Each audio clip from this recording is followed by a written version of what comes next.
what comes next? Let's get insight from John Quelch, Vice-Chancellor of Duke Kunshan University in China. Good to have you on the program. Thanks for joining us. So the Labor Party has had its first election victory in almost 2 decades. How expected was this result? I think it was widely expected. 14 years of Conservative government, the electorate wanted a change. There had been 5 leaders of the Conservative Party, inconsistent leadership, scandals, notably the Partygate scandal, where Prime Minister Boris Johnson and his staff partied in Downing Street while the rest of the country was locked down. And overall, Brexit plus COVID has caused a lot of economic hardship in the UK. And of course, austerity along with Brexit and tax cuts have led to income stagnating, living standards have been deteriorating, and business investments have been drying up, especially after Brexit. So how will this new centre-left government work to try and revive Britain's ailing economy? Well, I think that there's certainly a honeymoon period. The Labour Party also courted the business community heavily in advance of the election, and so there's a good basis on which the Labour Party can work with English corporations, British corporations, to revitalise trade, investment and the economy. But I think it's going to be very difficult because the hands of the UK Treasury are somewhat tied by the amount of debt that the UK is carrying and the overall lack of competitiveness and productivity in the UK economy. So there's a lot of work to be done domestically, which may be the focus of the Labour Party, at least for the first year or two. I don't expect to see any significant foreign policy initiatives. And of course, you know, being in a very strong relationship with the European Union will be incredibly important, especially given that it's its biggest trading partner. You know, will this be a big part of trying to steer economic growth, do you think? How can Britain reduce the economic costs of Brexit moving forward? Well, it's really a matter of confidence and tax regimes that provide the appropriate level of incentive to entrepreneurs and to the corporate community to undertake investment commitments.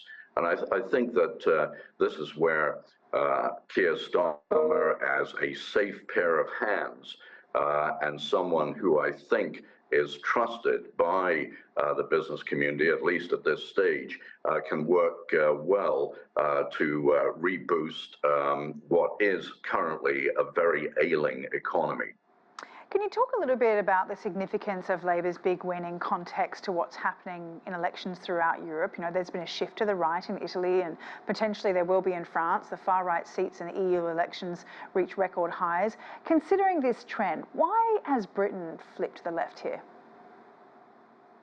I think it's really just a matter of dissatisfaction with the incumbent Conservative Party that happened to be a centre-right party.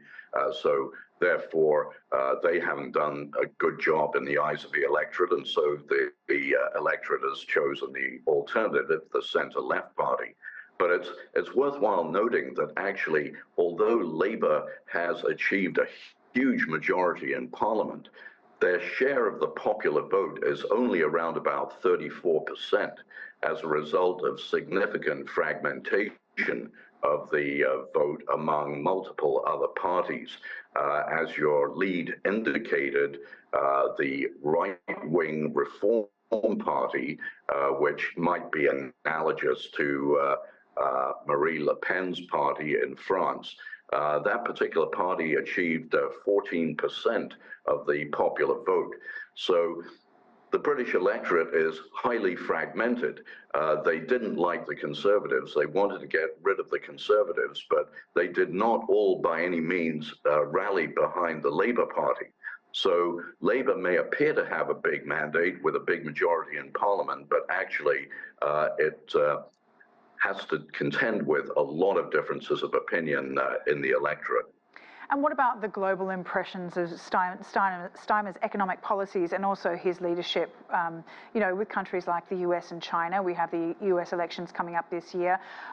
What kind of US president will fit better with Steinmeier's government? And what about China? Will that be a part in Labor's pursuit of economic growth?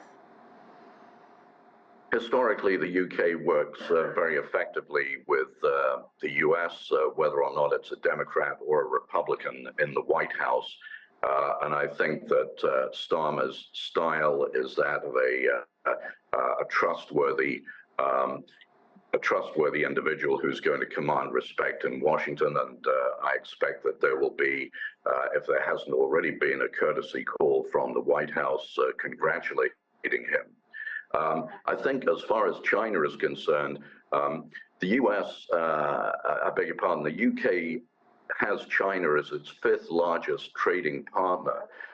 So from the UK point of view, relations with China economically are really quite important.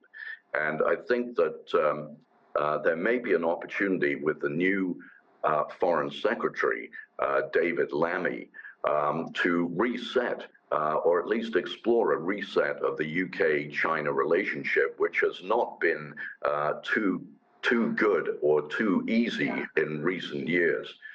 So I'm hopeful that there may be, even though there's a big domestic agenda that Labour have to face up to, that there may be an opportunity behind the scenes for a rapprochement of sorts and an exploration of opportunities in climate change, energy vehicles, etc., for more trade and investment flows between China and the UK.